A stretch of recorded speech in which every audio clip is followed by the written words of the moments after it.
set. Great. Thank you, Caitlin.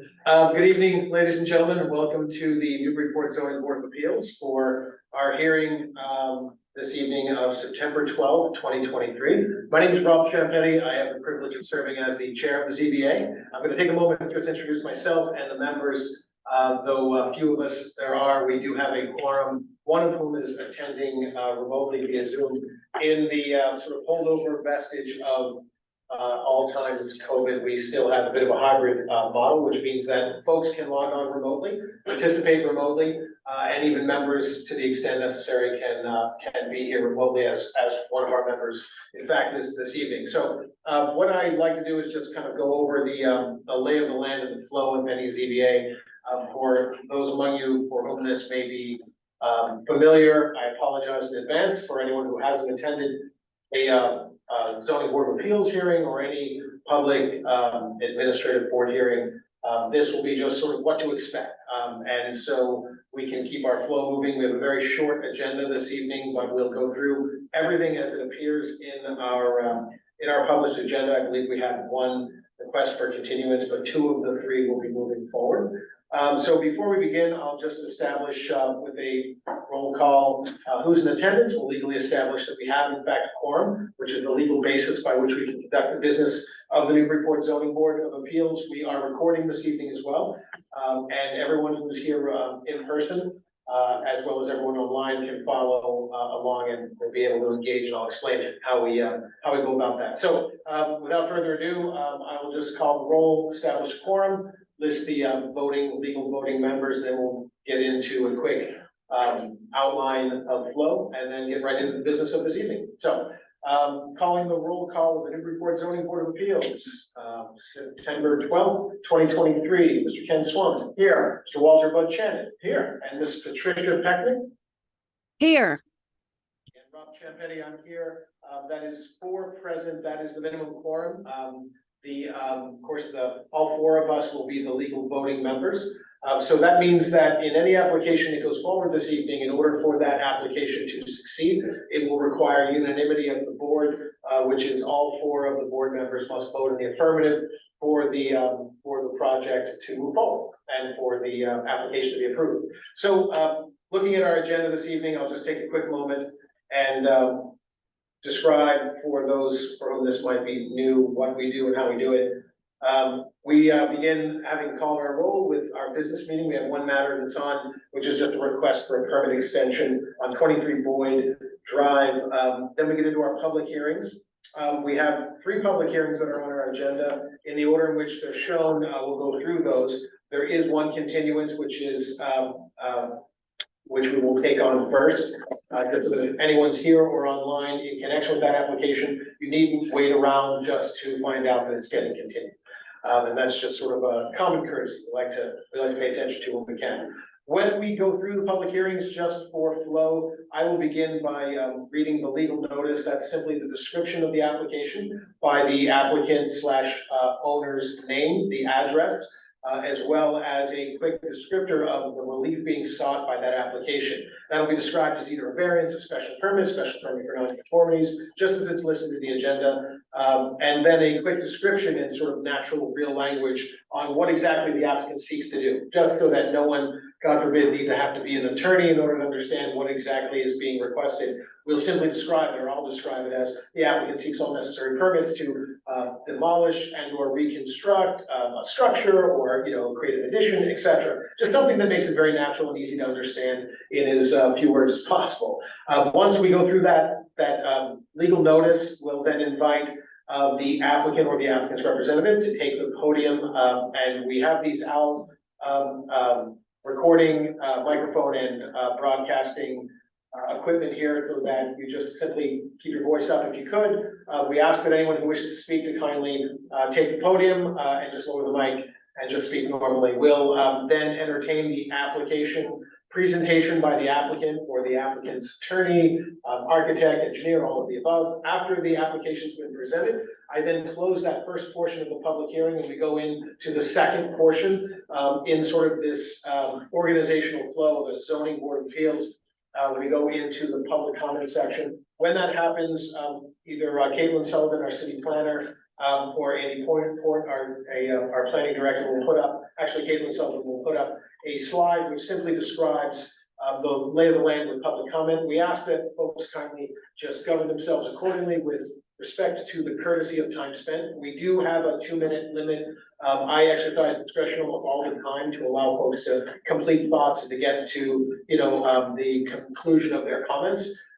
We do, if it's a busy evening and if it goes long, I'll be as courteous as possible to kind of invite you to sort of wrap things up. But in this evening, there's not many people here, so, we'll ask you just sort of, govern yourselves. So 2 minutes, more or less, whatever you'd like to say. You needn't be in a pro or con column. You can simply just raise your hand. We'll start with any hands in the room. I'll recognize you. We'll ask you to take the podium, give your name and address for our keeper of the minutes, Ms. Gretchen Joy, who's also remote. And then just speak your mind. Share with us what you wish to say. Please note that if you do wish to frame your public comment in the form of a question, that's certainly welcome and very common. We just want to sort of give you advance notice that the board members would mean you no disrespect to not directly answer that question, at least not then, but know well that we are listening, we are taking notes, and you almost assuredly will hear your question reframed by a member of the board in the subsequent segment of this hearing. We just don't directly engage in questions, but feel free to frame your comment in the form of a question and know that we mean no disrespect if you don't hear us address it directly. Once we go through everyone in the room, I'll open it up to anyone online and they'll show their intent to want to speak by raising their hand remotely, and anyone virtually here via Zoom, I'll then recognize by name. We'll unmute their mic, ask that they do the same, and then we'll listen to any comments from anyone online. Once we've exhausted the room and online, and we try to be, sort of a little bit judicious about it, but we are very much tolerant and open to want to hear the comments of those who wish to share it. Once we get through all of that, I'll then close that second portion of the public hearing, and then we go to questions from the board. That's when members of the board, myself included, but beginning with members that are here in the room, as well as Ms. Pecknick, who's remote, will ask questions of the applicant's representatives. This is when you will hear oftentimes a question that was posed during public comment, if that was the case, sort of reframed by a member of the board.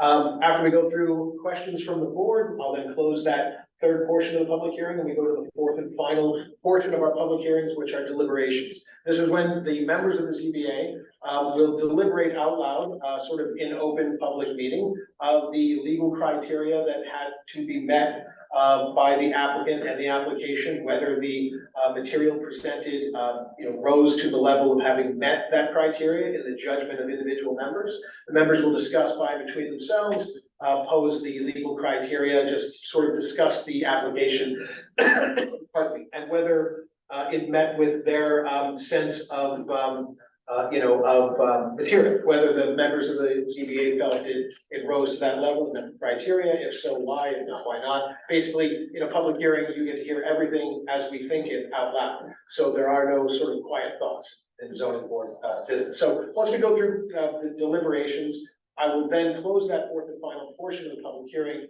at which point we go to a vote. The way a vote is presented is under Robert's Rules of Order. So a motion, I will ask for a motion by a member of the ZBA. A motion is always presented in the affirmative. It's a motion to approve. Please understand that I always say this. That doesn't mean that the member of the ZBA who makes that motion intends to support it or plans to vote in favor of it. It's simply the administrative format by which the question is placed onto the table for a vote. So it's a motion to approve that's then seconded, at which point I take the roll of all members of the ZBA, myself included, and in order for the application to succeed, it must receive, as I mentioned earlier, unanimity among all four members of the ZBA. So all four of us must vote in the affirmative for the motion to carry and the application to be approved. So that's really it in a nutshell, a very long-winded nutshell, but that's how we do our business every meeting. I always like to do that just in advance so you know what to expect and know how the flow works. So with that, I will go back to our agenda and we will go into the business meeting. This is a preliminary request for a permit extension. This is an application that's already happened, a permit's already been granted, and the applicant is coming back before us to request an extension for additional time. We'll then get into the public hearing starting with 48 Woodland, 3436 Prospect, then 6 Julia Street. So with that, we will go to the request for a permit extension on 23 Boyd Drive. This is a request for an extension to the existing permit. Anyone here on that application that wishes to speak or be heard? Okay. So this is a fairly routine request. ZBA gets often when the clock gets run for one reason or another. Members of the ZBA, and we'll just begin with Ken. Any thoughts, any comments, anyone wishing to be heard on the applicant's request to extend? Caitlin, how much time are they looking for? An additional 3 years. 3 years, okay, so that's a standard. Did they ask for 3 years, or they just going with the statutory? This one was what was Yeah. approved, yeah. Okay. Additional 3 years. Very good. Okay, so the applicant seeks an additional 3 years on their permit to complete work and get it finished. Any thoughts, comments? Ken? Seems pretty routine to me. I'm fine with it. Very good. And Paul? We've got noted here that the square footage is within the regulations. Owner's parents still occupy the in-law apartment. And there is sufficient on-site parking for both the family and the in-law apartment. I think with those requirements, Very good. we consider it. And just to be clear, and I apologize, this is an extension of an in-law apartment special permit, which is routine. The applicants must demonstrate with regularity and come back before us to request it, that they still meet the criteria. And so, Ms. Pecknick, anything that you wish to share, add? Yes, or- yes, I would approve the extension of this permit. Thank you very much. If there's nothing further, do we have a motion to approve? I'll make a motion to approve the request to extend the in-law special permit for 23 Boyd Drive for 3 additional years. Thank you. The motion is made by Mr. Swanton. Do we have a second? I'll second. Thank you, Mr. Shannon. Motion is made by Mr. Swanton, seconded by Mr. Shannon. On the motion to approve the extension for 3 years, calling the roll, Mr. Swanton. Yeah. Mr. Shannon. Yeah. Ms. Pecknick.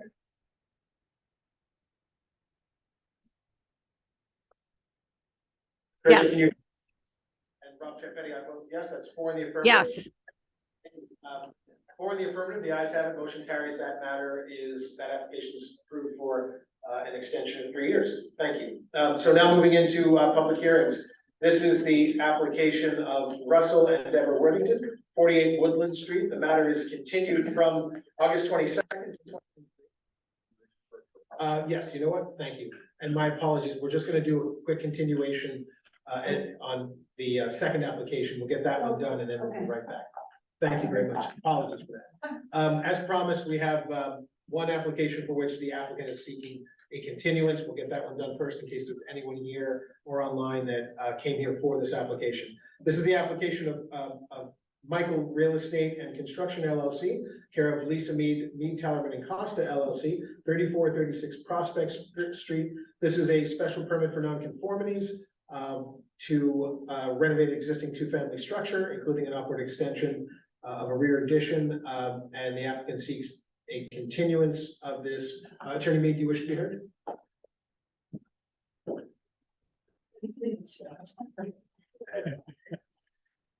Thank you. The applicant would seek continuance to the 26th, so you have a board with sufficient numbers. Great. 2026. I won't be here on the 26th. Well, but we have 4 I think, or do 5. we have any members. other? I'm recused from this. That's the problem this evening. We're gonna have 3 members that can vote. Let me just make sure that I'm not, and pardon me, I should have checked this, but it just occurred to me. Actually,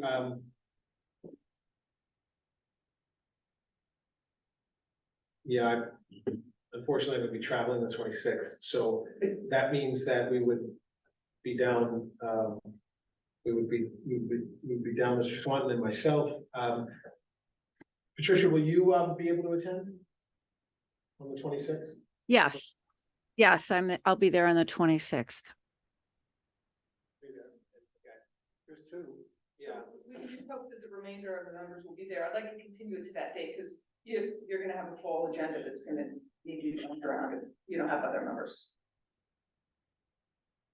Okay, why don't we do that, and I'll I'll look with a sharper pencil to my travel. I don't want to cause disruption, so I have a little bit of flexibility. If I can, I'll try to do that. That's great. So, but let's just go ahead and move on that continuance to the 26th. Sorry about that. That's right. Should have seen that earlier. Okay. Thank you. My pleasure. Request is made for continuance to 9/26. Do we have a motion? I'll make a motion that we continue 3436 Prospect Street, ZNC 23-20 until the 26th of September 2023. Thank you, Mr. Chan. And do we have a second? Ask Patricia, if I can have her do. Oh, yeah. Mr. Peckman, could you second, because? Yes, I'll second. Yes. Yes, I second that. Made by Mr. Chan and seconded by Ms. Pecknick, to continue to 9/26, calling the roll. Mr. Chan. Yes. Ms. Pecknick. Yes. You can still vote in the continuance, just can't vote subsequently. Sure, it's just been Sure, I'll vote to continue. Rob Champetti, I vote yes. That's 4 in the affirmative. The ayes have it. Motion carries. Matters continued to 9/26. Thank you, Attorney Mead, and thank you for your patience on 48 Woodland Street. So now, circling back on the application of Russell and Deborah Worthington, 48 Woodland Street. Matters continued from 8/22/2023. This is a special permit for, this is a variance. Based on the revised zoning determination, the applicant seeks all necessary permits to replace an existing pergola structure above the patio with a new roofed structure. And may we hear from the applicant? Good evening. Good evening. My name is Deborah Worthington, and this is my husband Russell Worthington, and we reside at 48 Woodland Street in Newburyport. We've been residents for 8 years, and I'm a design professional for over 40 years. And we are seeking approval to put a roof over the open pergola. So there will be no walls, it will just be a roof structure to protect us from the elements and allow us to enjoy this space year round. So that's the photo of the house at this point, and the pergola is on the left-hand side. And we wrote a letter, I'm assuming everyone was able to read the letter that we wrote to explain the purpose of this. And we have a limited property.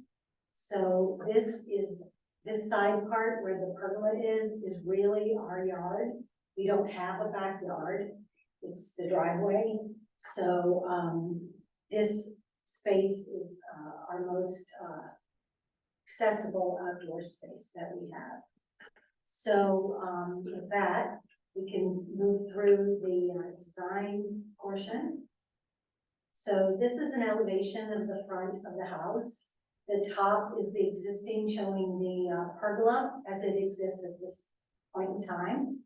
And the bottom diagram explains a hip roof structure that will have gutters that will be control the runoff. The materials will be consistent with our house so that it appears as if it has always been there.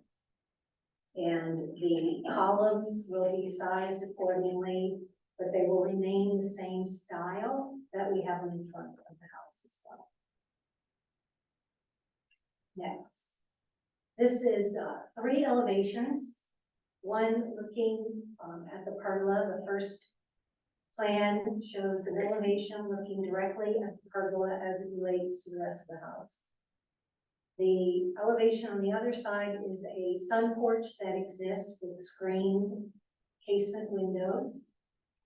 And the bottom photo shows what the design intent is, to have an open structure with a roof to protect us from the elements and keeping the same roof line as it's a hip roof, so it's naturally lower in style than a peaked roof, but it will return itself onto the structure where the pitch is the peak of the pitch of the existing roof. Next. These are the rear elevations of the house. The top elevation is showing the pergola on the right-hand side. And the bottom elevation is showing it with the hip roof. As you can see how it naturally comes down to be proportionate to the rest of the roof that will be over the patio. And also, the existing pergola footprint is larger than the footprint of what we're proposing for the roof structure. So it's now like 16 by 18, it's gonna go down to like 13 by 13.5. Next. In the top photo, you see an actual photo of how the pergola situated on the property. And the bottom photos, the one straight on to the left, number 2, is a elevation perspective showing what we have in mind for the space to be able to enjoy it year round. And there's an isometric perspective on the right that shows how it would look when it's finished.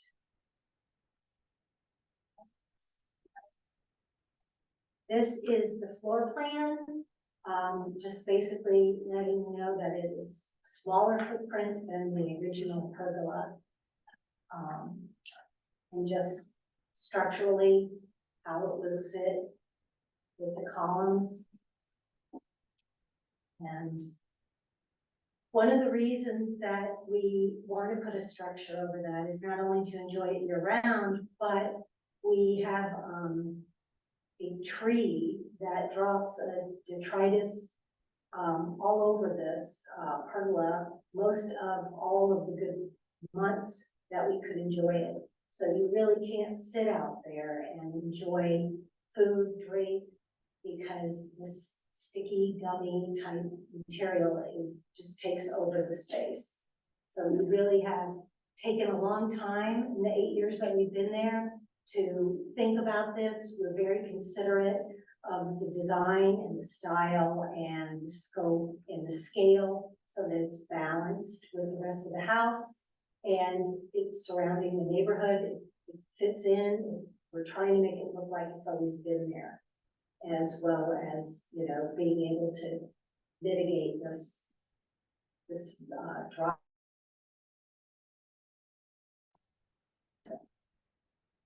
So these are photos that basically just show you exactly what it looks like when it's filled. So I think I have a number of photos next. And this is this material that close up. Next. And it just continues to be a problem. Even if we clean it up, it's not clean for very long. In the glass.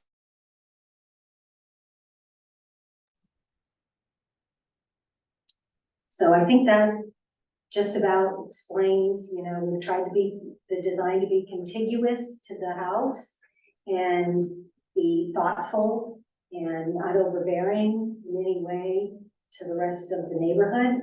So, but we just feel like since we don't have a yard, that this is our space outside. We'd like to be able to enjoy it. The seasons are short, so if we put a structure on it, we feel like we can use it year round. Very good. Anything else, Ms. Worthington? No, I think we just would like everyone's approval. Very good. Thank you very much for your presentation. With that, sir, did you want to add anything over? No, thank you. Okay, we'll close the presentation portion of the public hearing and go into public comment. Anyone in the room who wishes to be heard, just kindly raise your hand and we'll invite you to take the mic and share your thoughts. Anyone?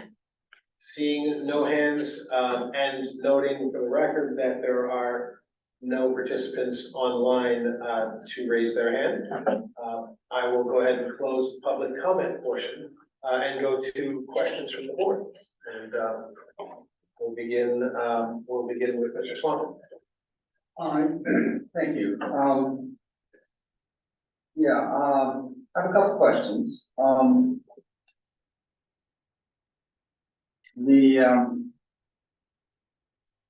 if you could put up a zoning matrix?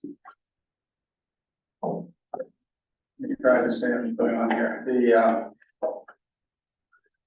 lot coverage, you're currently a little under the 25% lot coverage of 23.7, and you're going to 27. By putting this roof on the structure. Which is, I guess, what triggers, I mean, this may be more of a question for the planning department, but this, I think is what triggers this as a request for a variance rather than a special permit, right? Correct. And the roof is covered.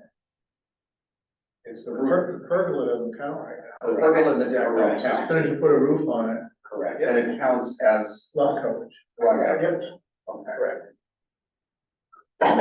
Okay.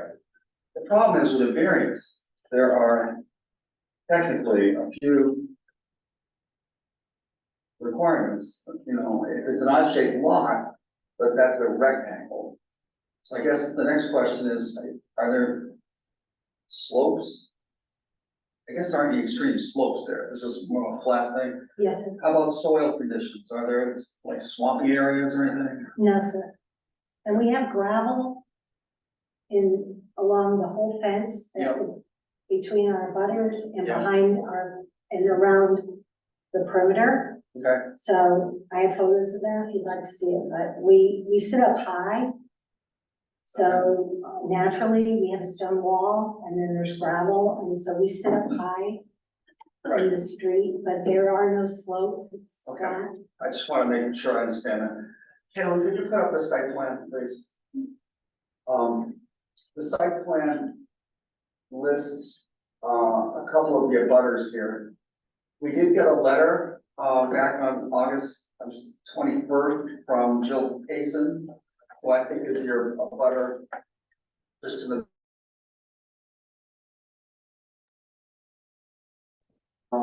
requesting that, I have it here. It was very short letter. Is it possible to have the new roof line lowered so that our view of the trees and green space on Woodland Street are not impeded?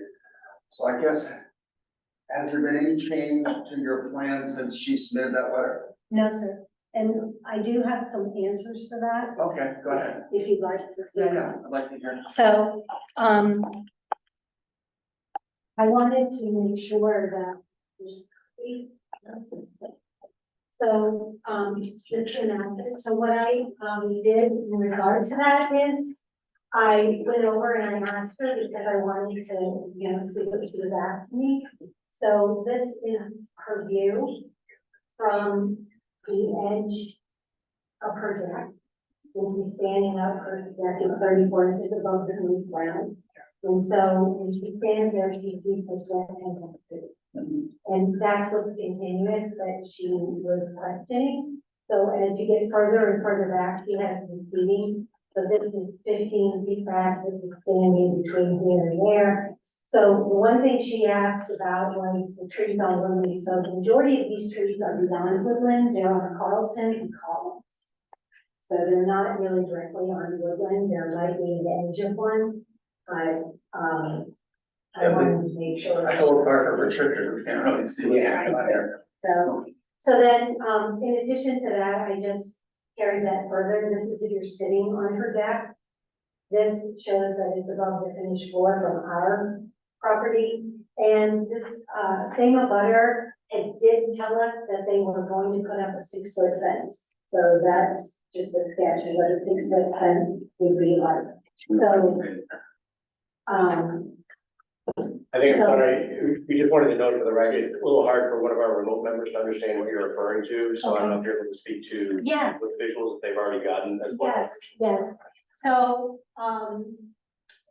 if you look at Payson Street and you see the house right behind our rectangle, the yellow rectangle, and that is an extended porch, deck, the roof in the back of her yard. So what her concern is that when you stand at the edge of her deck, which is 34 inches above the finished ground, that's her 5th step up to the deck. She can see trees directly across, and the trees that she's referring to are beyond woodland. They're not these trees here. They are on Collins Street and, well, Carlton's the first and then Collins. So I asked her if I could take some photos so I could see what she's, concerned about. And I just wanted to indicate what her view was, standing at the edge, moving 15 feet back, and then sitting at the perching on her sectional seating that's on that deck. So what she can see and how much she's losing in between. Now, these rectangles obviously aren't to scale, but it indicates the trees that she's concerned about. So I was just making it for the record that those trees are beyond woodland. And there are quite a few obstacles when you're sitting there that your eye goes beyond her garage and further. And then the second page, I just show what it's like, what we're seeing from our side as to where her steps are in relationship to our property. So it just is the relationship of that. So I wanted to be sympathetic to that and understand what her concern was. So, We got this letter from her on August 21st. yes, And you spoke with her after that, or? yes. Well, when Caitlin posted it, Yeah, I went over and I asked her if I could see what she was concerned about. did she say she's now okay with it, or? And she didn't say anything. Because we did not receive anything, so. Okay, All right, we also got a letter from your butter, in this picture here, not your Yes. butter to the north, but your butter to the sort of southwest there. yes, And they were concerned, I guess their land is somewhat wet, and they were concerned about more runoff coming. You mentioned a gutter system on your plan. yes, there will be a gutter. Where would that discharge its water? Well, first of all, the footprint will be less, so it'll be further away from the fence. But the gutter will tie into our existing gutters on our house, and it will drain away from any of those areas. And we also, again, we have gravel. It'd be good if you could talk to the Yeah. picture here. Okay, so we have gravel that runs on the north-south rectangle, that yellow rectangle, that the line, we have gravel that runs all the way down there. We have a fence there with both of us. And so, our water or any of the rain, whatever it gets over there to that fence line, which is just beyond the pergola, there's gravel. So that, it's a lot of gravel. So that's along your line, Yes. with Jill Gross on Basin Street? No, on Woodland Street, because this is Beth and Jay, Delisle, that were concerned about the water. Right. So, that's the address, that's how, just letting you know that we have at least 3.5, 4 feet of gravel all the way down that's a fence. And Along then their fence. property. Yes, along our Can property. I show you on the map where it is? Yeah, maybe that, So it goes, this is our, no, this is our shed. Yeah. We have gravel, we put the gravel in ourselves, 2 of us did. It goes here, it goes all the way down here, all the way here, and all the way up there. And then it also goes in front of the pergola here, and around here, and all the way here, and around there like that, all the way around that. And it's anywhere from 18 inches to 2 feet wide. Could you point to where your gutter on this proposed roof would be so, draining its water to on that map? Could you- well, the gutter system will tie back into the roof and will probably drain at the intersections of our existing roof And the new roof. and the new roof, I see. right? And maybe I could show better on the, That's fine, Elevation? I get it, I get it. yeah. So, yeah, we've never had any water, issues. And when she came over, you know, she said, "Let's make sure," I said, "Well, of course, they're in gutters, and we have gutters. I mean, I would not want to have gutters, I mean, that's gonna make it clean for everything, and, If I may.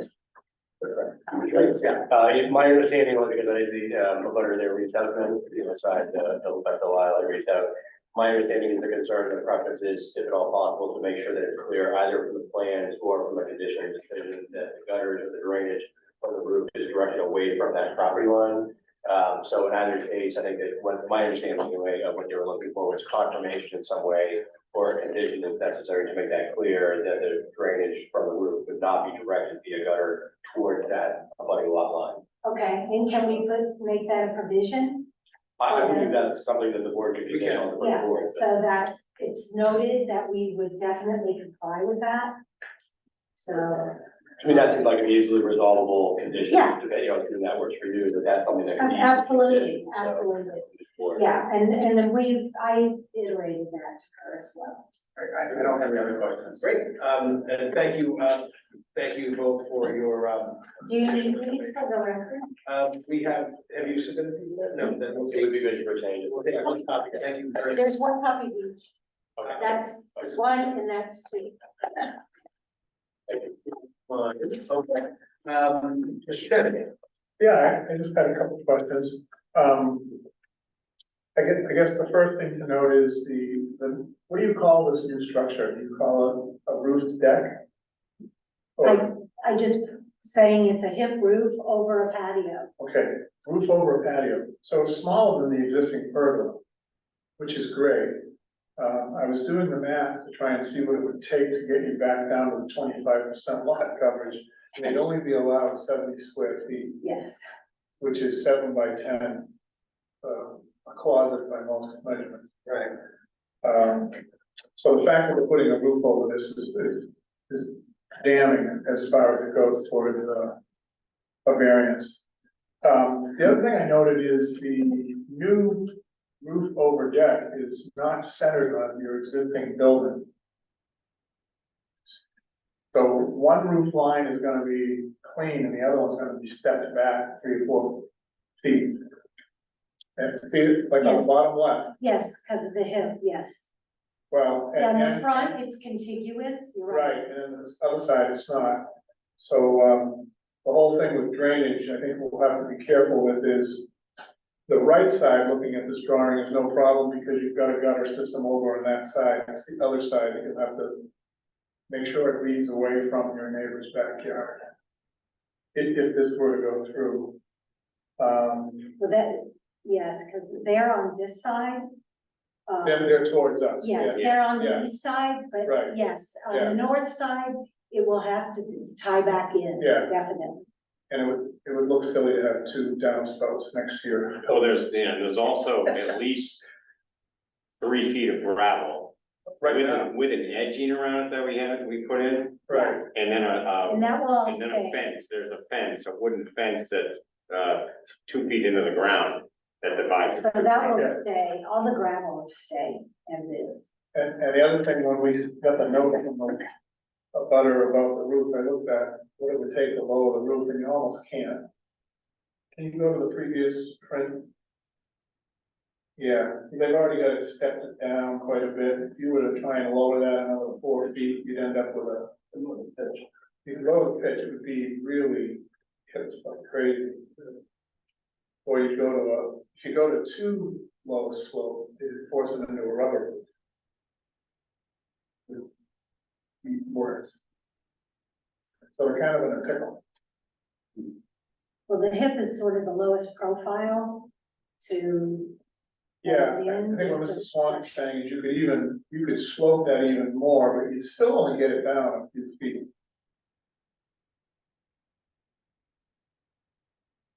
I mean, the little addition off to the side is at 19 feet. This roof, I think, is 17. They wrote down, yeah, 17.4. You might get it down to 15 or 14, but you won't get it down to 10. I mean, it's 8 or 9 feet off the ground. You'd have to go to a flat. No, I have no other questions. I think your drawings and your explanation explains everything. Mr. Swanton said the tough part of the variance. One of the first things we have to consider is, are there conditions and circumstances that are unique to your lot, structure, or building that doesn't apply to other people?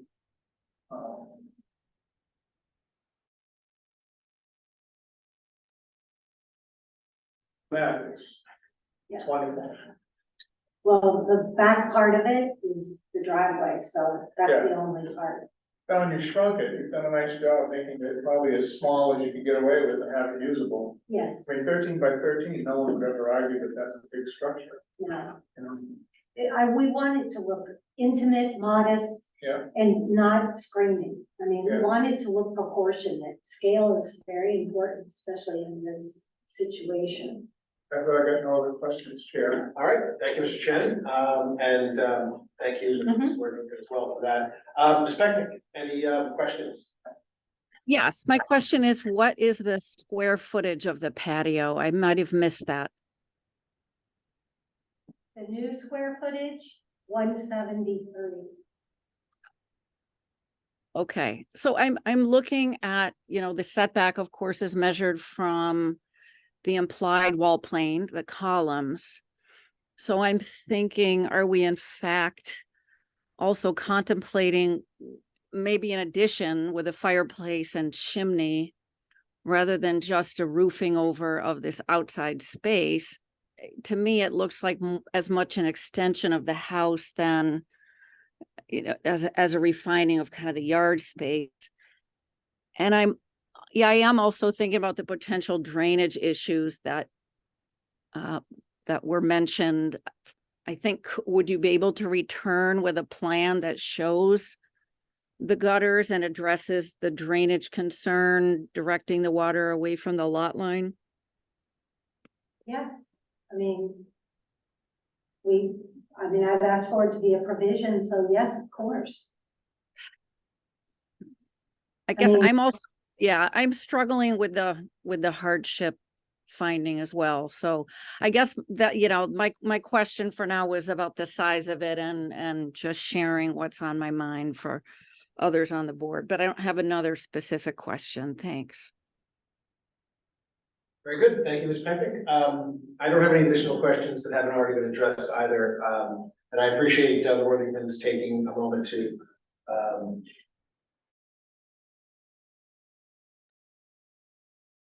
so inclined with respect to drainage, and just explain some of the other details that were questioned by members. So, unless there's any further questions, I'm going to close that portion of the public hearing, and we'll just go into our deliberations. And again, we're deliberating the legal criteria for a variance, so we'll just ask that members kindly tailor deliberations around that criteria, although I believe that I believe that Mr. Swan has already gone into some of that detail with respect to hardship. So Ken, you want to kick things off? Sure, well, the problem is, we don't see a lot of variance, usually we get special permits.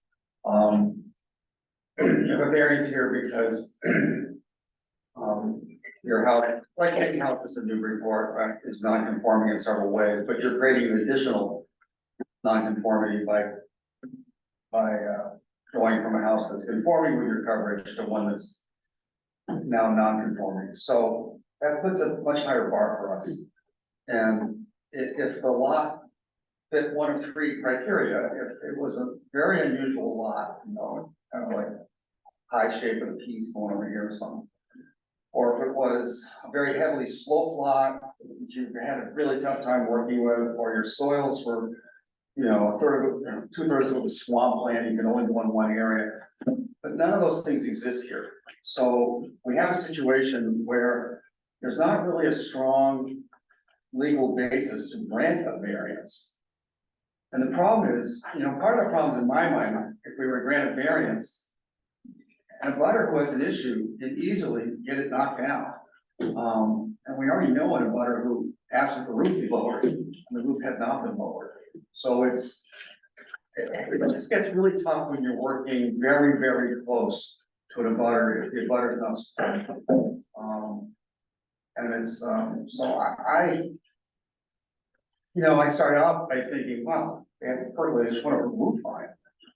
But since it triggered a variance, to me, it became a different animal. And then when we had one abutter, and then a second, and the second abutter, I think it was pretty clear that if there was a condition that the drainage went elsewhere, it sounded like they'd be okay with it. And I think we could probably work that through. And you've already said you'd be amenable to that. So I'm not as worried about the second abutter.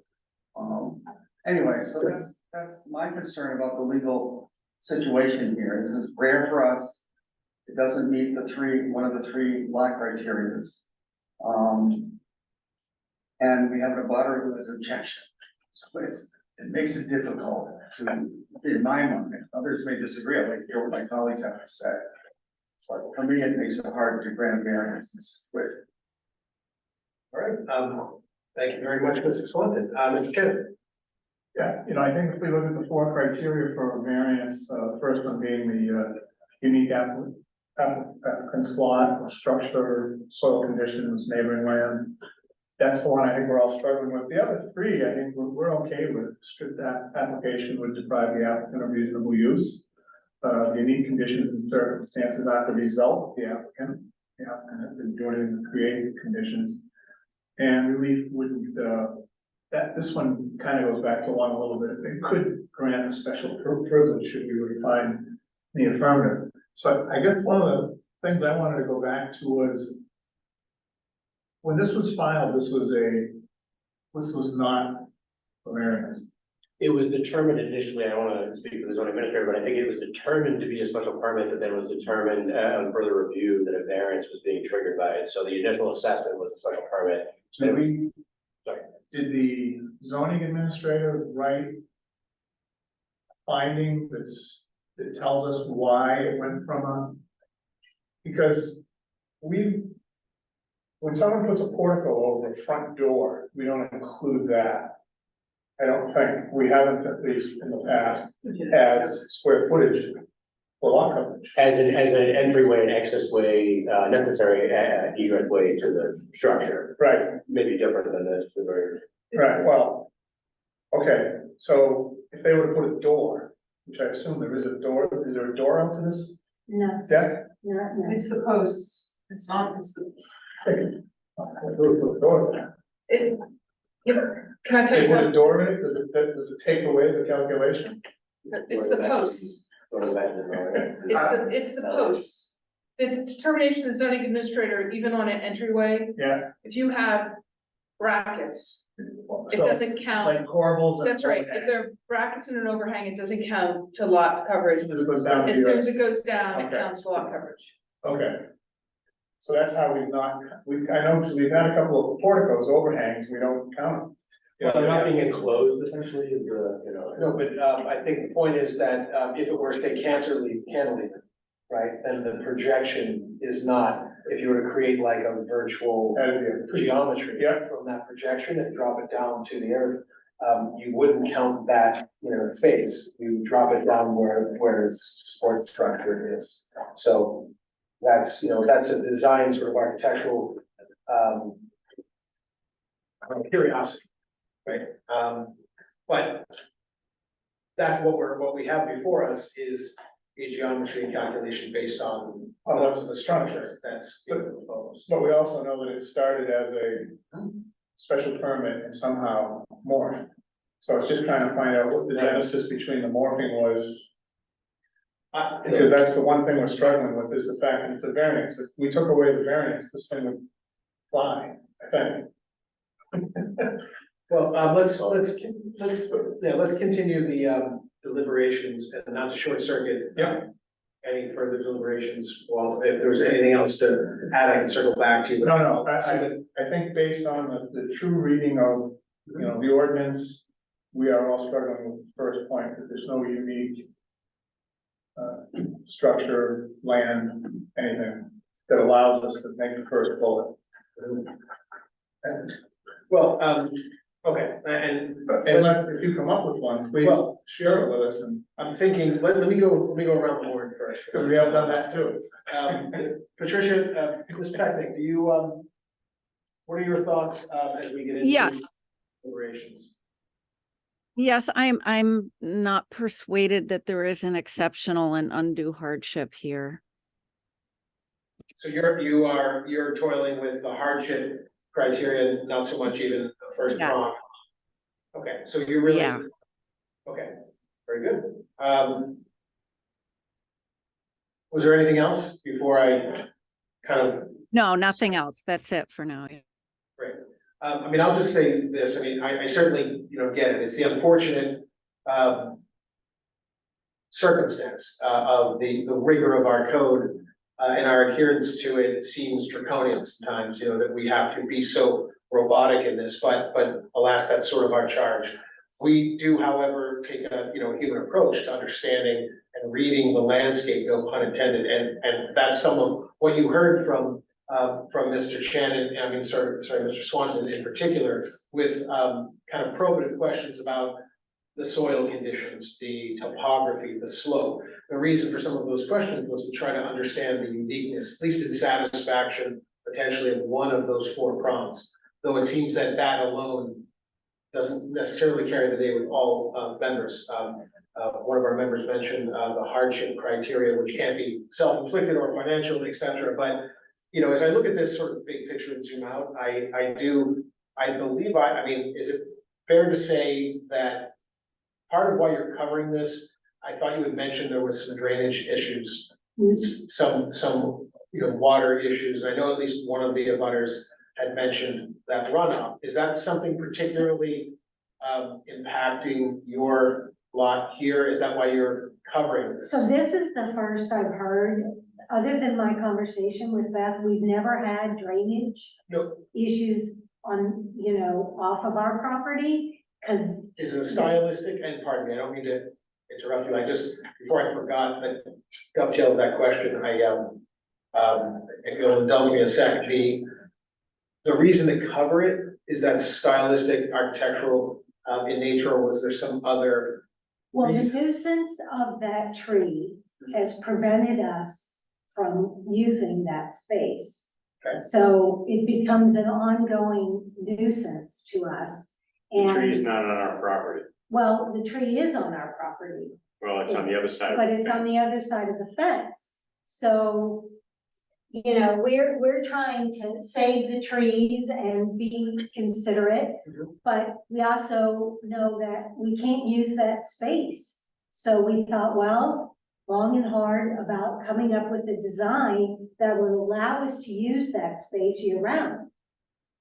The tree, you happen to know what kind of tree it is? It's a linden tree. Oh, you'd mentioned that, and it's particularly, May and June, it's like snowing.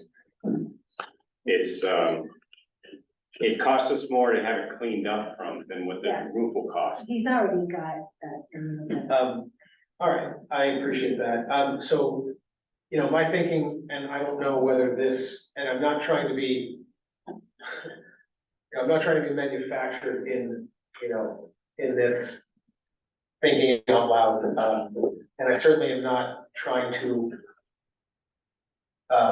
generate the potential satisfaction of any of the criteria, but we've been doing this a long time. Some of us, Yes. I shudder to admit, longer than others, right? So we have seen a lot, we've heard a lot, we've toiled and tussled with a lot of lots and structures vying between our neighbors, yourselves currently included.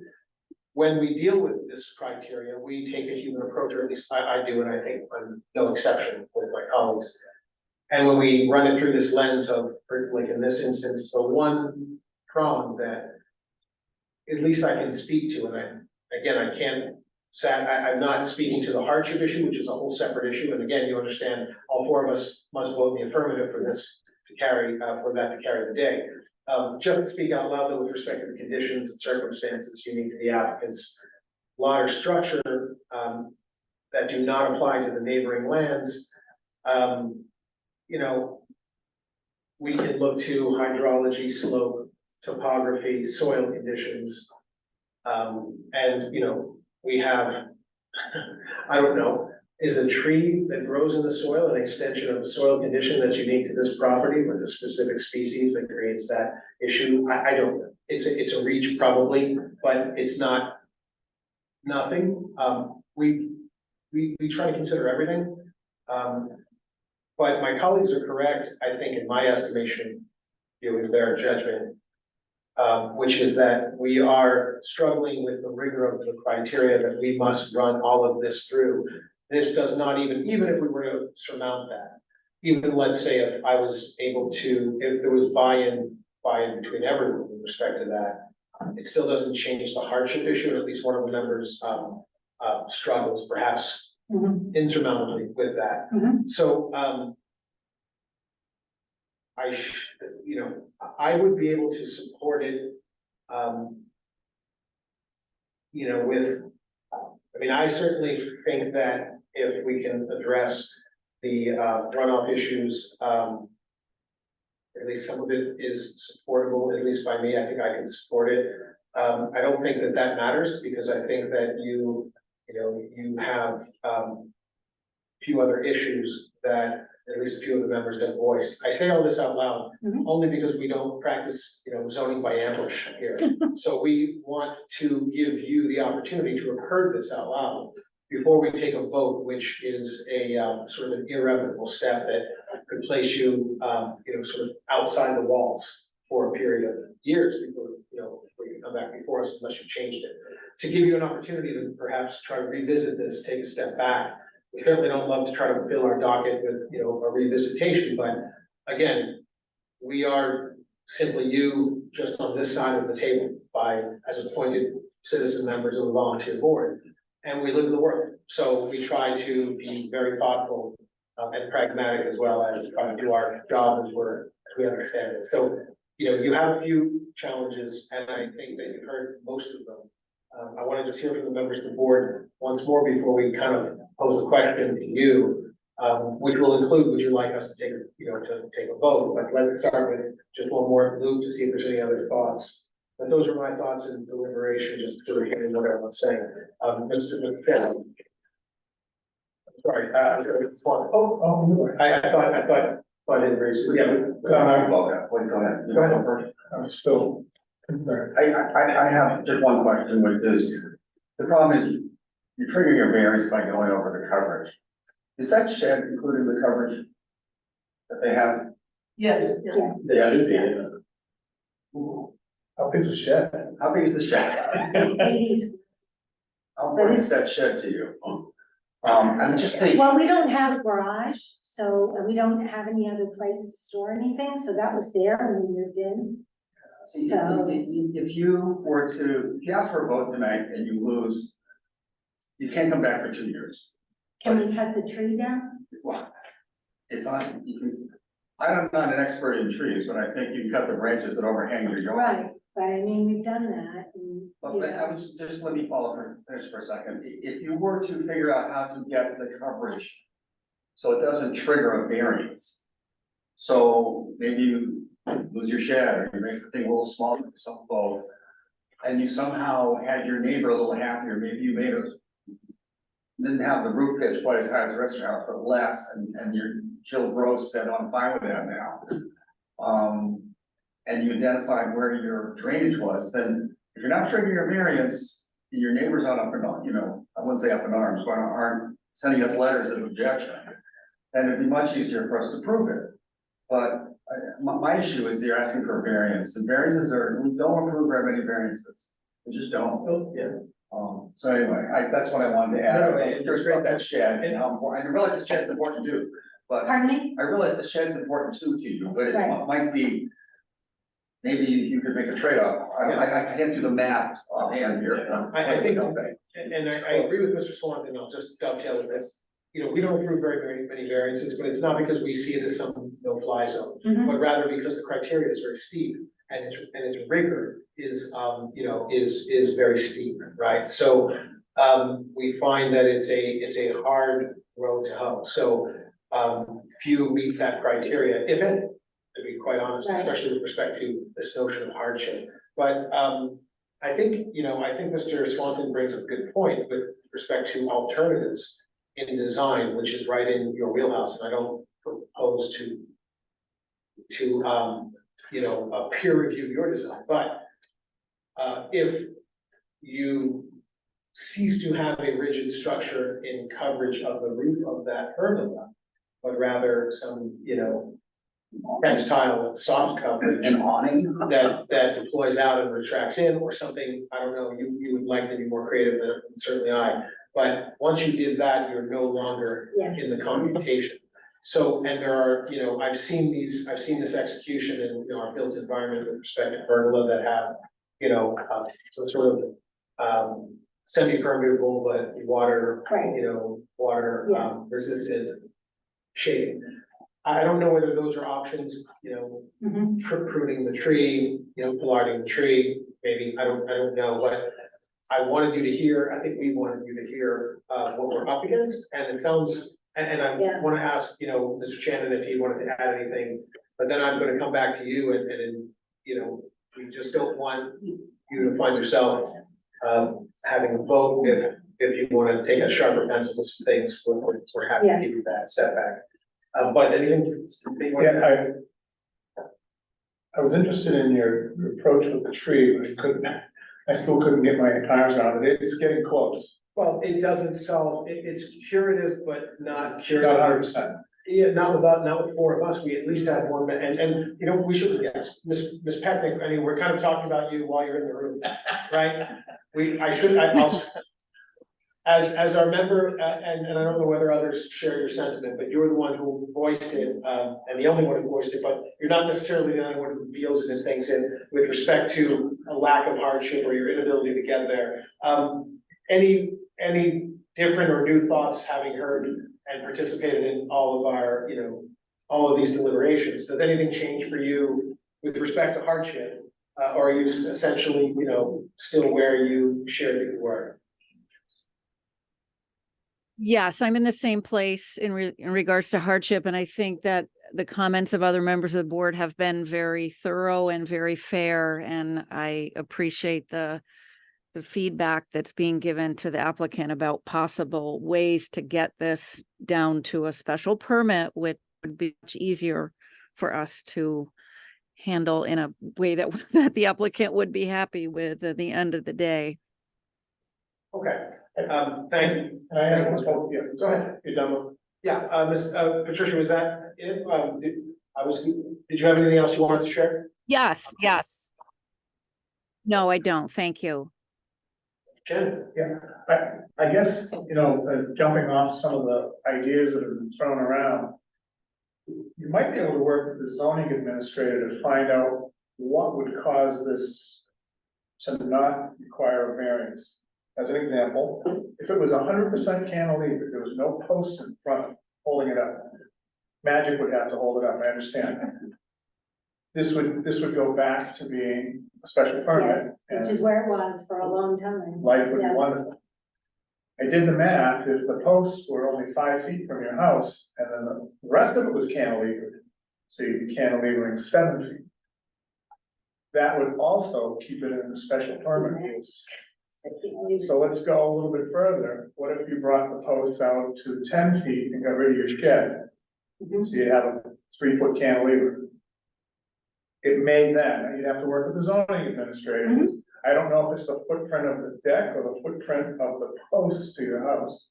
I don't know how they're calculating that. Do you know? Well, I'm gonna give deference to the zoning administrator here, but I think to your point, it's being calculated as part to those posts, To the right? posts. That Rectangular So space. the closer the posts get to your house, the smaller it becomes. Right, And you might be able to pull this back into 25%. 25.49, I think is 25. I mean, we did kind of like, that's why it's smaller, but if it Understood. be too small, it would sort of defeat its purpose. So no, I'm But yes, not trying to shrink the footprint of it, Yeah. just trying to shrink where the posts are. postcard to support it, Because the posts are only there to hold the roof up. Right? right? If I could, and I don't wanna presuppose anything on behalf of the zoning administrator, but I don't, I'll have to defer to her. I don't know whether she'll be able to make the conclusion that by pulling those posts in, that alleviates the other portion of it from being calculated. Right, I don't know just- that either. So for that reason, if nothing else, it certainly would seem to make sense to have potentially a follow-up, discussion of what, potentially you could do on your end. We could talk to the zoning administrator about that interpretation, but how that would be applied here. But I don't know that unless you're able to reduce that area somehow that's being covered, Right, I don't know if you're able to get away with that variance. So, and I think the board is right that it's difficult for the board to, under the statute, one can essentially argue that the board is not authorized to grant a variance based on the absence of a true hardship that's meeting the case law. Yeah. So, now Jennifer explained that to me, that it was sure. the difference between the two, because that's how we started with the non-conforming. So, I mean, I do understand the rigorous. Sure, I think you're going over the baseline allowance of the zoning, and it's a new non-conformity that's being added, and it wasn't there previously, right? That's the issue that is raised by this application, that's Yes, definitely problematic, so. And it's small, but, it's 2%, but. yes, but It's black and 2%. white, yeah. It goes over, I understand that. But I also think that, if the tree weren't there, then we wouldn't probably have that issue. You So said the the trees on your the property? zoning, We had, so the tree is on our property line, but it's on the other side of the fence. It's on the on neighbor's. their side of the fence, So it's on the neighbors? yes. Yes, Oh, okay. but, They cut the when- branches off. and we You have kept the branches, but it doesn't keep anything from dropping, You offer to so, take it down if they agree? well, I'm going to offer. I did that with my because- neighbor, I said, there's because 2,000, it's take the tree down, become- I'll take it down. Well, yes, because that would help to solve a lot of the issues, issues, yeah. keeping it open. I'm willing to do that, but you can't sit out there with what goes on. Right. And, You even offer we to put could another tree. approach a different design, so. Yeah, I mean, if we took the tree out, that would help to eliminate the nuisance. And then, we could go from there, but, Well, hopefully you're reading into what the board is saying. Yeah. I think if you. yeah, I mean, continue- we want, yeah, exactly. Let's, We just wanna use that space, so. Can I say something, and I'm gonna get in trouble when I get out? No, no. Yes. please. The drainage issue with the abutters on the backside of the house is very acceptable. But I have an issue with the fact that they set up a ice skating rink in the backyard for the kids and drain it into their yard. And then an above ground pool in the summer and drain that into their yard, Into your yard? No. into their yard. So if they have a drainage issue, why are they doing those two things? They have an ice skating rink that's at least 25 yards long that gets drained into their property, flooded and drained. And then they have an above ground pool that gets drained into their yard. No, I'm at this point now where, Russell, and please. on the other side, That's Jill, not why we're here. if you look at the trees that she is, Russell. requesting that she can keep track of, see, it's basically the top 20 feet of some trees that are, Russell, 3 you've streets already and it's litigated. as if she's asking us to block her view of the Grand Canyon, all right? No, listen, and these are. I'm at the point, Russell, it doesn't matter to me, It's, all right? folks, seriously, this it's is great. perfectly fine, Yes. this is what we That is do, not- and, no one ever suggested to us when we signed on that there wasn't always. And as far as like taking away our shed, if we were to take away our shed, No, sir, hold on, Stop. let's Stop. indulge me for a moment, and I say this with great respect. I hear you and we feel this, we are, as I mentioned before, and I mean this, we are simply you, except tonight, on this side of the table. Exactly. So every bit of what you say, we feel, understand. okay, well, let me say one more thing. But I'll say, let me just say this, no one is making anyone get rid of a shed, we're simply thinking out loud. I wasn't saying you were, but if we were to get rid of our shed, which has our snow blower and wheelbarrows, and then we would look like the two neighbors that are giving us the grievances right now. Because they have shit like that in their yard everywhere. Russell, Our house is immaculate. Our house, my wife's a designer, This place is immaculate on that corner. It has tripled in value since you signed off on it, it was 8 years ago. And all we're asking is to put a roof on top of something that will make it even more worth. Agreed. Look, So- I too live in a house without a garage, so I particularly empathize with the whole shed and the need to have it. I think what we're saying is not necessarily, we're saying. I understand the variance, I understand all that. But we're not And saying I'm- no. We're saying, what we're saying is that we don't want to say no tonight, and inadvertently put you in a bind with the greatest respect for your neighbors, their comments, whether they rise and fall on their merits, and meet with our approval or buy-in is a toil for another night. But Well, what I'm getting at is you can't take their Hold on, grievances, Mr. Worthington, even, hold on, they're not even like realistic. Let me just ask you, I listened to you with respect, I just asked you to pay me only that same courtesy, and I will listen to you again, I don't wanna cut you off, so I will do everything in my power not to. I hear you, we hear you, we're simply, and we do this, and it's because we dive in head first, to try to make sure that there are creative ways to try to do something that on its face seems fairly routine. And from a design standpoint, we get it, at least I don't see any of my colleagues having said anything to the contrary. It's a lovely design, it makes sense. We toil with something that you have you don't have to worry about from your standpoint. We have to run this through the lens of a code we didn't write that we all have to deal with, and we deal with it. But we also try to apply real world sort of empathy and rigor. And so that's sort of what we do. I hear what you're saying. I think that that's shared by my colleagues. I would want you to consider requesting a continuance so that you can speak with the planning office and take a sharper pencil to what might be done or doable Yeah. to liberate yourselves from the rigor of a variance, to recede back to the more liberal criteria of a special permit, and then come right back to us with the same design, having relieved us as members of the board from the criteria that seems to be an obstacle for us this evening. No one here has said that they don't get the common sense of what you're requesting. We do this night in, night out, some of us for years, many years. So we take into account neighbors, but they do not, they're not the litmus that makes something succeed or fail. They're just simply a data point that we take into consideration, and we take everything into consideration. But because you have an objection of a neighbor, doesn't mean that you must overcome it in its entirety. It just means that it's part of the stew that we have to consider. So we share that with you for what it's worth. I will give you the opportunity to ask us, and of course, it sounds like you're gonna need to, so we will entertain that continuance. Yes, I want to give you please. enough time to rethink this, and we'll come back. Yes, Now, Ms. Worthington, I promise you I wasn't gonna cut you off, I'm gonna give you one last moment, but then I'm gonna keep it real short. Is there anything else you want to add? no, he's done, please, Sounds like your counsel is asking you that please. to be done, but I wanna give you but I just wanna make sure. I apologize for, No apology needed. Let's do Okay, this. Ross. Let's understand. there's the more to continuance. this in this Okay, meeting. Roscoe. Yes. Why don't we consider the Please. continuance? Do we have a motion to continue? And I'm sorry, is there a particular Particular date. that- when, that's the question, when would you like to come back? I would say give yourselves a month. That's fine, Okay, so, We'll take it. October 10th?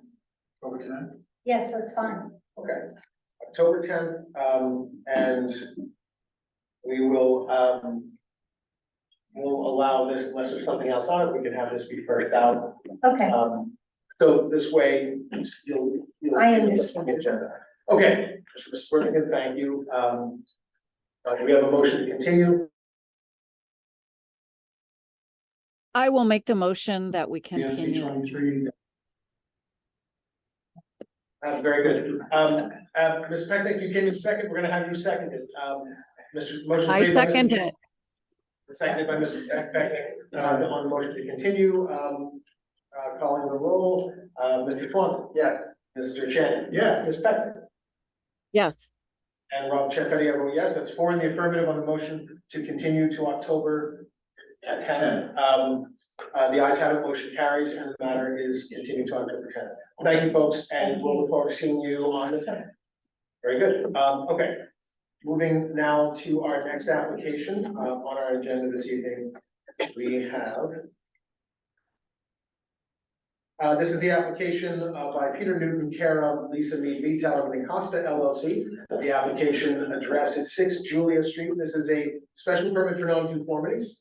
To the applicant seeks all necessary permits to renovate and upwardly extend the property's pre-existing non-conforming deck. May we hear from the applicant, Attorney Mead? Thank you, Mr. Chair and members of the board. Lisa Mead, Teller Costa, 30 Green Street, Newburyport. With me this evening is Ryan Clemens, my colleague. MPG Design is the architect on the project, and they're unable to be with us. But Peter Newton is with us, as well as Shannon. And Peter owns the property at 6 Julia Street. Either the next slide, please. So the application, as the chair indicated, was a special permit for non-conformities. The property is uniquely located on 6 Julia Street and 136 Old Point Road, and I'm going to tell you a little bit about that in a minute. We require a permit because the applicant wishes to replace the deck on the rear of the property, extend it inward to the property, and add a spiral staircase outside with a small kind of perched second floor deck. All these are exterior changes. Property is located in the R3 zoning district and the Plum Island overlay district. The property is non-conforming because of its rear setback is 7.5 feet over the easterly boundary of the property. There is an easement on record for that encroachment. And the rear yards, and the side yard setback is 18.5 feet from the southerly boundary, where 20 feet is required for both of them. The frontage on the property, and we'll go over this in a minute when we see the site plan, is 70 feet and 72 feet on Julia and Old Point Road respectively. It's not actually a corner lot. There's kind of a tooth out of the middle of it. And so you actually use the Old Point Road frontage at 72 feet as the front yard. So it's a little confusing on the site plan. This is your favorite thing, Mr. Swanton, when we turn things all around from the address. But it is, that's, so the front yard, if you're thinking about it, when we go through these pictures, is on Old Point Road. But some of the pictures we describe as the orientation of the house, just so you can see easier what we're talking about. So if you go to the next slide, I will also say the property is absolutely conforming for lot area. This is one of the more unique properties on the island. It has 14,357 square feet, where 12,000 are allowed. It is also conforming well under the conforming for FAR. And you'll also be happy to know that there's no proposed new FAR being added to this project. It's all this deck area in the back. So as you can see on the site plan that Caitlin has put up there, Old Point Road is off to your right. So that's actually the front yard, which is the garage on the property. And as you go to the line opposite that, that's the rear yard line. And that's where you can see the encroachment, that triangle over the neighbor's property in the back. That's the rear yard. So that's the 7.5 foot encroachment. And then the side yard is the line at the top of this plan. That is currently at 18.5 feet, but we're actually going to go a little further towards the property line at 14.5 feet. But we are removing, you can see that shed that's underneath the deck that's being added. We're removing that shed. The good news about removing the shed is that the shed is built into the sand. And so that will be taken away. And so the Conservation Commission are going to be really happy about that. The new part of the deck you see wrap around towards the inside of the property, and that's the new area of the deck. And when we go through the design drawings in a moment, I'll explain the second floor kind of perch that's going to happen. So if you go to the next slide, please. So just to get an idea, so this is 6 Julia Street, which would be the front of the house, even though it's actually a side yard. This is the front of the house. There's a number of changes happening to this from the windows and the materials point of view, but there's no structural changes happening to the house. Next slide, please. And here is the rear where this deck is going to be, replaced. And there will be a new deck added, and we'll go over that in a minute. Next slide, please. And then this is the other side of the house. You can see the back deck there, slightly. So, if you go to the next slide, please. As I said, the property owner proposes to rebuild and expand the pre-existing raised first floor deck to wrap around the southern corner of the home, inward toward the center of the lot, as I described. Construct a second floor deck above a portion of the single story addition in the rear. It's only a really slight portion. We'll show you that in a minute. Make an exterior connection with the spiral staircase to that kind of perch that's being created. And then because of the deck moving inward in the lot and because of the way the house is oriented on the lot, the encroachment in the rear actually gets a little bit closer to that, which is actually a side lot line. Again, there's no new FAR. There's no adjustments to the existing footprint, new windows, new siding, repairing the chimney. But otherwise, it's really all about the decks. Next slide, please. So this was a colored plan. It didn't come over very well, but this is actually our Conservation Commission plan. And we wanted to use it because you can kind of see the coloring shows a little bit about the addition in the back. You can just see it a little bit better. So you can see the new deck in the back, which is the same size as the existing deck into the encroachment area. And then it starts to wrap around the back. As you recall from the photographs, the existing deck in the back just is in the back, but this one now wraps around to the outside, to the interior of the lot. You can see the shed being removed and that little piece in the back that goes back, which is where it accommodates the spiral staircase. The front steps are actually being changed a little bit too. Next slide, please. And here are the side-by-side drawings. So on the left, you have the before photo, and on the right, this is the proposed elevation. This is the front of the house on Julia Street, right? Not the front yard, but the front that actually, when you drive in the driveway, this is in front of Julia Street. This is what you see. So the only change that you're going to see here is that new deck in the back that comes off the side. Next slide, please. Again, here is the side of the house to the north. The changes on this, again, there are window changes, but then you can just see the deck and the spiral staircase. It is in this one, Caitlin, if you can use your cursor and go, you can see that little coverage on the deck. There's a little, right, go up to the second floor, right there. There's the little area that's going to become the second floor deck. It comes out. It's hard to tell on these flat plans, but essentially at the top of that spiral staircase, you're going to have a perch up there. Next slide, please. And then here's the rear. So here's how the deck works in the back, and you have the staircase that goes off, which is why you see the encroachment on the side yard in the back. Next slide, please. Again, here's the side of the house to the south, and you can see how the deck comes up onto the top and the new deck comes out and dumps into the back area. Next slide, please. So as the board knows, the two criteria under the Plum Island Overlay District, the first is that the proposed changes will not be substantially more detrimental to the neighborhood or the PIOT than the pre-existing non-conforming structure, and that the proposed changes do not cause the structure to go within 10 feet of any side lot, and the house is in more than 2 stories and 35 feet in height. Here, there are many homes on Plum Island and in the neighborhood where the deck, there's a 1, 2, and 3 single-story homes, all within the PIOT. Many of them have second floor decks or rooftop decks themselves, in addition to first floor decks and patios for all of the obvious reasons to enjoy the outdoors on Plum Island. Here, as I said, the applicant's proposal conforms to this neighborhood character. It extends the first floor deck into the property, except for that extension out the back where the stairs go.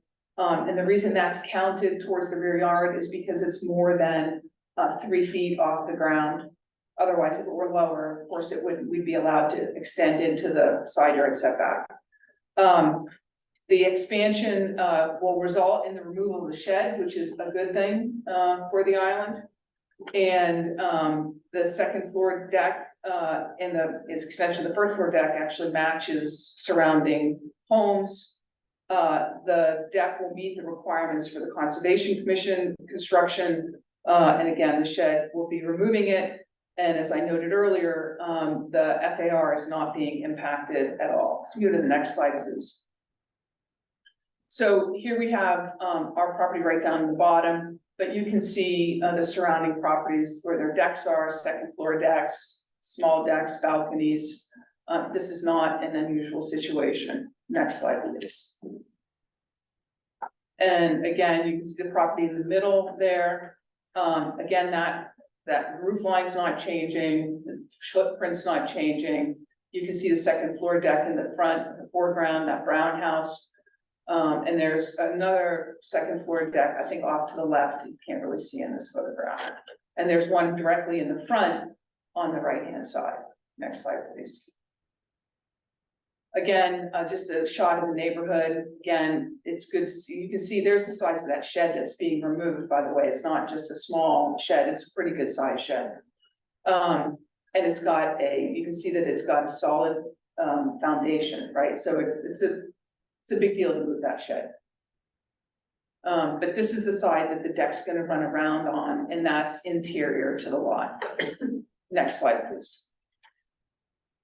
So based upon the modest extension of the existing non-conforming deck and the upward extension of the second floor deck, which is quite small, the construction of the changes in conformance with the Conservation Commission requirements, the elimination of the non-conforming shed, the construction of the deck using, as I said, allowing the free flow of water and air and sand through it, no changes to the building footprint, no increase in the FAR. We think that the board can find that this proposed change is not substantially more detrimental to the PIOT or to the neighborhood. And then, of course, it also meets the second criteria, which we're not within 10 feet and we don't exceed 35 feet, and it's not beyond 2 stories. So with that, we'd request that the board approve the special permit for nonconformities and allow Mr. Newton to move forward with his deck construction. Okay, thank you, Attorney Mead. My computer died, so I'm just gonna, can I borrow your agenda first? Oh, sure. Yes, I'll leave. I should have brought the charger. Okay, closing that portion of the public hearing, we will go to public comment. I see that there are no attendees logged on, but anyone in the room who wishes to be heard, kindly just raise your hand. We'll recognize you. We'll ask you to take the mic, take the podium and share your thoughts. Anyone? Seeing no hands, I will, again, no attendees, I will close the public comment section and we will go into questions from the board. And we'll begin with Mr. Foreman. Could you put the site plan on?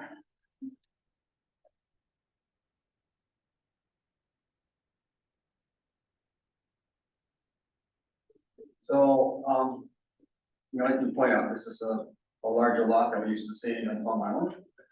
I just want to make sure I understand what's happening here. So the footprint there for the building, that's not changing, right? No, And the footprint for the deck, the first floor deck that's currently there, is that changing? no, for that, it's being replaced but not changing. Okay. Excuse me, Mr. Swan, I want to be clear. So the existing deck is that first, see where the arrow is off, right, that first block in the back of the house, that's the existing deck. The one that says deck. Yep, and then it's extending to the right. So it's, right, correct. So I'm sorry, so the deck is unchanged in size or it's growing to the right? Growing to the right. That's why I wanted to clarify. It's a squarish area there's a line in the middle right of the deck, so there's a squarish area. That's the current deck. That's the current deck. Correct. And it spills over the property line and you have an easement for the deck and the little tiny corner of the house there, that 7.5. That's correct. It spills into the, We have all of that. right into the left, okay. So the deck is getting larger and you're also asking for, this doesn't show this, well, How big is the second floor deck? So it's really hard to say because it's small. So you go up the top of the spiral staircase and it's been described as a perch. It's literally 4 or 5 feet long and about this wide. It's really for somebody to go up and have a view, maybe sit down. Almost like a balcony, it's like 4.5 by Right. 2 kind of thing, Right, so it's like 10 like feet or go something. up and have one chair. Yeah, I see, okay, so these decks are very, very different inside. Oh, yes, absolutely. You know, usually we see proposals to increase, and some of them go over the 25% coverage, and I have all kinds of issues. I'm glad to see this one's not changing, in the fragile environment of Plum Island, changing the coverage on the lot. It doesn't change any of the lot coverage. I would say to you, I did the calculation. This lot legally under the zoning, not that it would be the Right. best thing to do, could take another 1,000 square feet of Right, living no, I space. see that, Right. because you have a lot of acreage here at Plum Island. The butters, I did not notice any butters in the file here. Did you talk to the butters? Is there any input from the butters? We have talked to the abutters. There's a couple of abutters here. Oh. And they didn't speak against it, and I think that's their choice, right? So, right, so they've talked to all the abutters. All right, I don't have any other questions, thank you. Okay, thank you, Mr. Swanton. Mr. Shannon. Yeah, the only real change to the zoning matrix that I saw was, I think it's this right side yard setback. That's So the correct. Front, That's the correct. house is on the other 4 street, feet. that goes down by 4 feet. That's the correct. only big change, I guess, for us, That's correct. because everything else is in compliance. No other questions? Thank you, Mr. Clarify. Ms. Peckman, any questions that you wish to pose? No, thank you to Mr. Swanton and Mr. Shagnon for their questions, and I do not have anything to add to those. Thank you. I have nothing further to add in terms of questions either, so I'll close that portion of the public hearing. And we will go into the deliberations. And again, we're deliberating the criteria for a special permit for non-conformities. So we'll begin with Mr. Swanton. Well, there's 2 criteria. The first is, does it create a new non-conformity? And it does not, so fine with that. The second is it, there's a legal word for it. I'm not a lawyer like some here. Substantially. Is it more substantially more detrimental from the neighborhood than the pre-existing non-conforming use that's currently there, right? I mean, basically, it's the same footprint house, you're expanding the deck and adding a little perch above it, so I don't think on this large lot on Plum Island, it is substantially more detrimental to the neighborhood, so I could support this application. Thank you. Mr. Chen. I have to agree with Mr. Swanton based on the 2 criteria and this being a fairly modest change. Other than some people don't like spiral staircases, but I'm not one of them. I can support this application. Very good. And Ms. Peckman.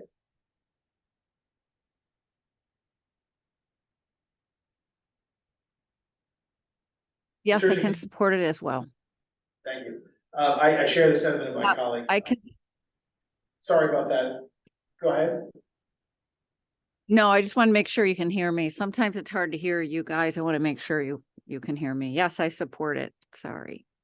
No worries. Thank you very much. I share that and have nothing further to add. I think it's very modest. I think it's well thought out. It's certainly in keeping with the neighborhood. So the fact that abutters that have been noticed have taken time to appear this evening and none have voiced any objections or comments speaks volumes when it comes to any Plum Island application. So that is quite impressive, and thank you for taking the time this evening to be here as well.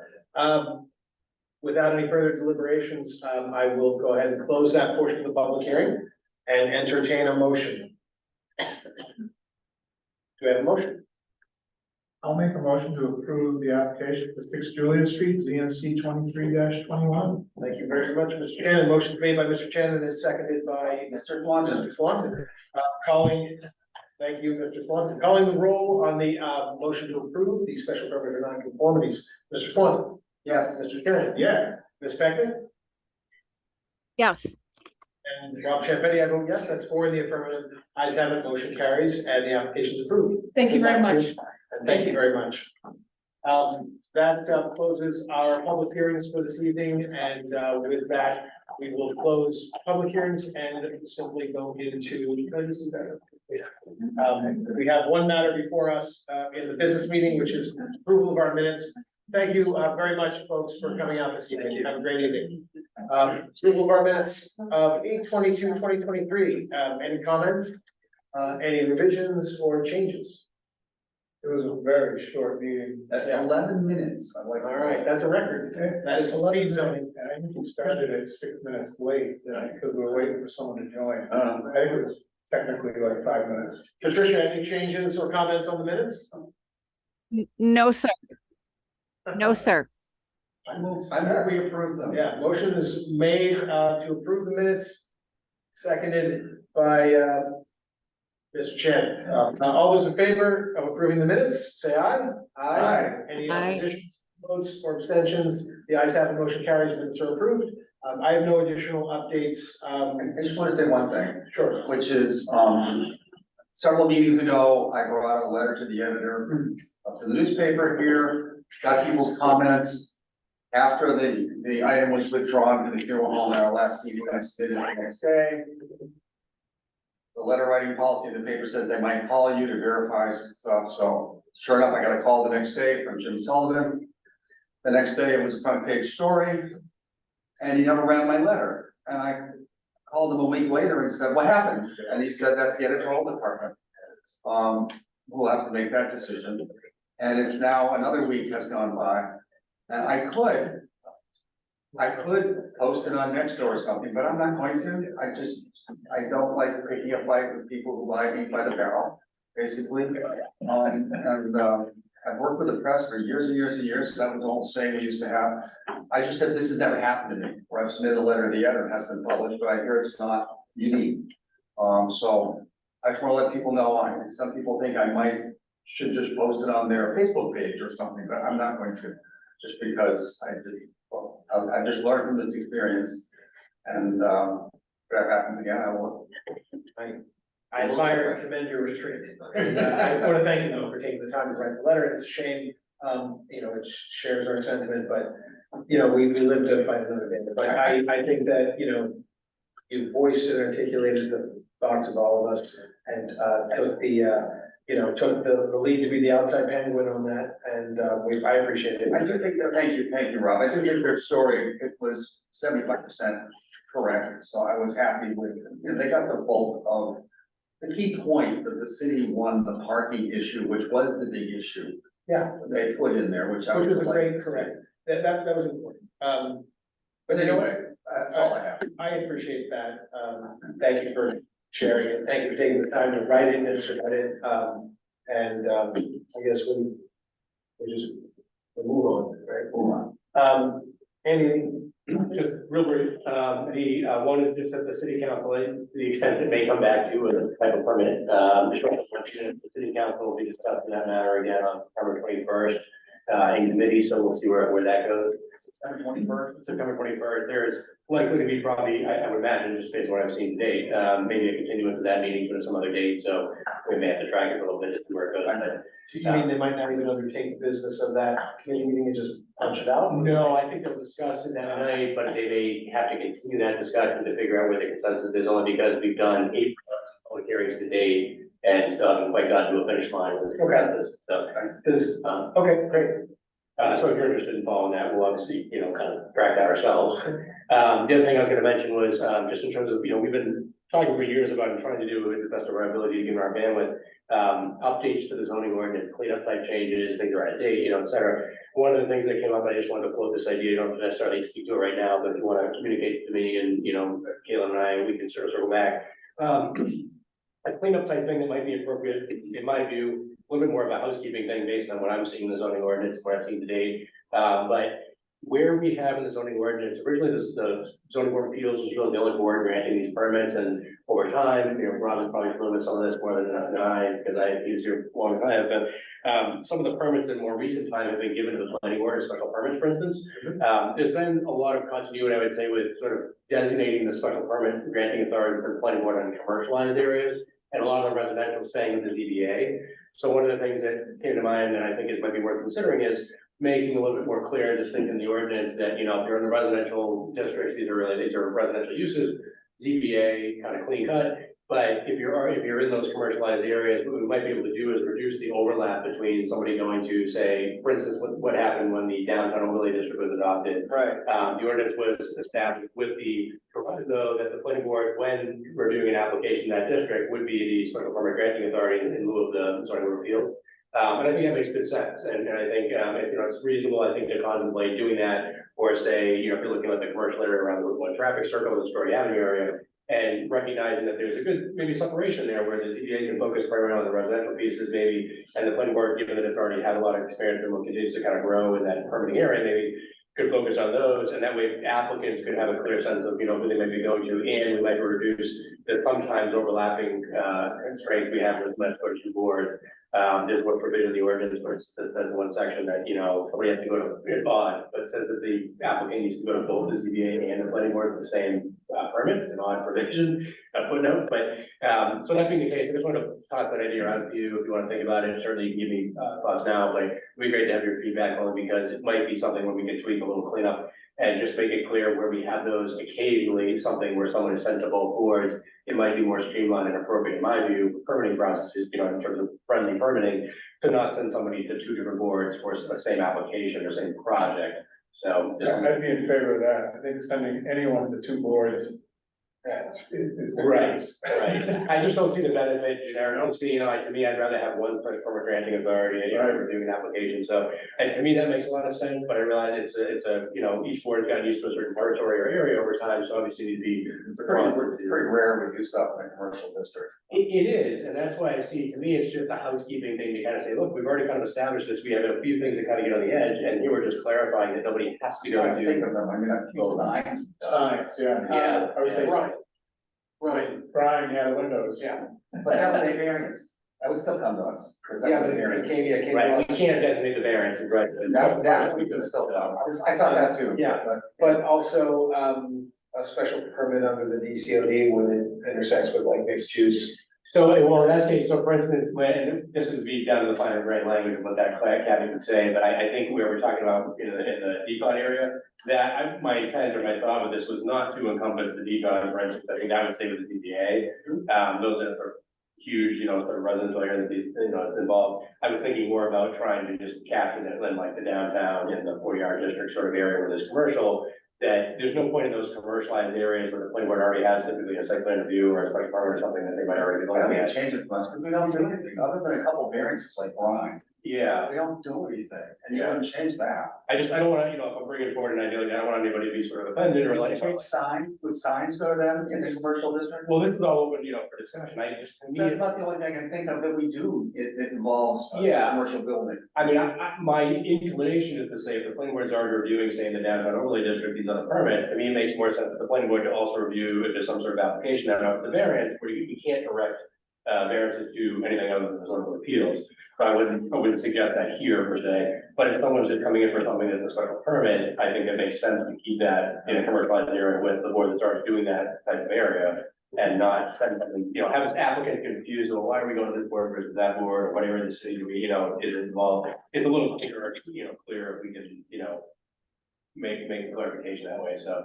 Something to think about, if you have any thoughts on that, otherwise, I'd like to kind of think about cleaning up or just making it as a clarification note in the zoning that would clarify, but not necessarily to encompass, and certainly that is not to say.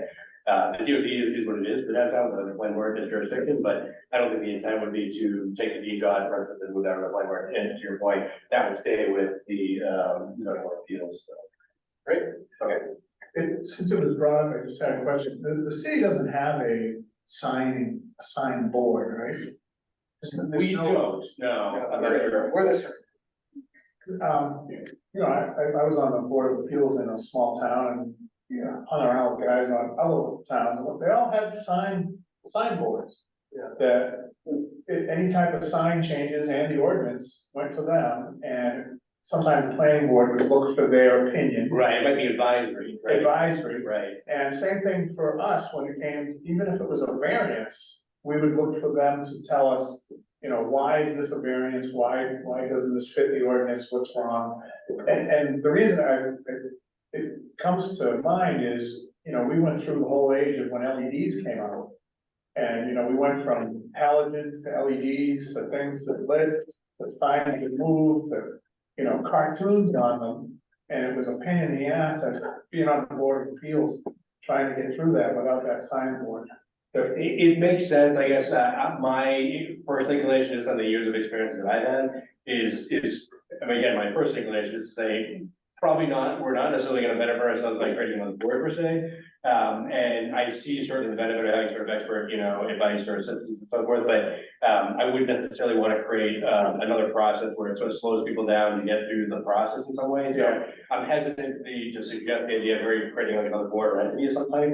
But I understand exactly what you're getting at, which is, you know, it's a specialty area, let's say, Right. that requires a little bit Goes more. to you on the planning board, you guys have to sort it out. But we're dealing with it, I mean, for as long as I've been on the board, and so there are hundreds of signs, freestanding signs in the city that have met with our review, this board's review. So we've almost created a sign board, you know, subspecialty among our board in terms of like legacy and you know, sort of institutional memory. I think it functions in the same way. I know we're not a sign board per se, but over the time I've been on the board, I've learned a lot about gooseneck lighting, LED lighting, temperature, LED, You know what a temperature nit is? What? A nit, A nit, that's the luminosity of an LED. yeah. Oh, yeah, it's in Kelvin, measured in Kelvin, which is interesting. And then, and referred to as like the temperature, you know, cool or warm, but be that as it may, like we. Sounds like a nit to me. A nit. We, but yeah, I know, it's kind of interesting, but Anyway. That's a good point, I just hadn't. I don't know. No, I wasn't suggesting create a board, it just, maybe it's not a big enough issue that, It might be more that your point being that a little more guidance is needed, given the unusual, or less frequency to get signage, maybe, right? Yeah. And, yeah, sure. We can on the staff side sort of provide some input on the types of things, or Rob's mentioned, you know, the types of things that we typically consider, the things we have to look for, you know, the good things and bad things we try to, you know, encourage or avoid. yeah, like the dirty words in signage are, you know, internal lighting. Right. You know, certain kinds of light pollution, you know, intensity, light, overspray, you know, all sorts of. do we allow moving signs? Signs that can change their text? It's the internal illumination that's causing the issue. So if you've got, you know, in order to have something that's movable or changeable, right, then you've got to have some sort of digital thing, right? Otherwise, you're not gonna work out. Or a guy at Fenway Park. behind the sign. Right, so I mean, I actually like, for instance, one of the things, the good things that's happened in recent years that people have done is like the halo lighting of signs. I think it's a really good way of. Yeah. You could have lighting that's up there in the sign itself, but it isn't glaring directly out, it's just accenting the outside of the light. Yeah, it's reflective. And that's a nice, you know, newer technique that people are using more frequently. I think I'd want to encourage or allow that type of, you know, it's internally illuminated in a way, people sort of behind the lettering in a way, but it's not creating that issue that was raised by initial, Yeah. you know, discussions of internal illumination. So we don't allow internal illumination. Right, but the first example of that to be successfully deployed with Halo, the Halo technique would be brown sword, which is a standoff.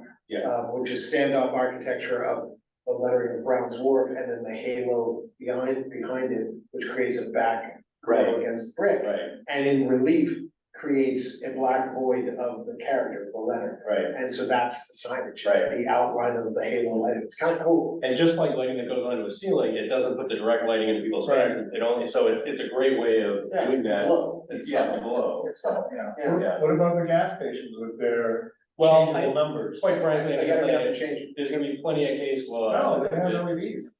Up in Story Ave. Oh, yeah. I noticed the new mobile But the sign mobile is up station- on Water Street. Yeah, They gotta change it by hand, you know, in the old timey Yeah. way, but doesn't the Shell station have LED lights facing the road? which shows. Which one? one? Story Ave. The one on Story Ave. Yeah. And, you know, it says like 349. Yeah, They all, from the road. Sunoco, mobile, Pretty sure they got that as far later, you know. That was part of the thing, that was part of their. Spray Ave is the very end of High Street. Yeah, yeah, those approvals were granted some years ago. That's the first thing people I do. remember that. All right, so, anything else? No, thank you. All right, motion to adjourn. So moved. Seconded, motion, all those in favor, aye. Motion carries. Patricia, thank you, have a great night, and thanks for logging on. You made this meeting possible. Yeah, otherwise we couldn't have had a meeting. Yeah, I feel like we were communicating with like a rover on Mars, you know, with like the delay, be like, I say there. It must be a huge delay.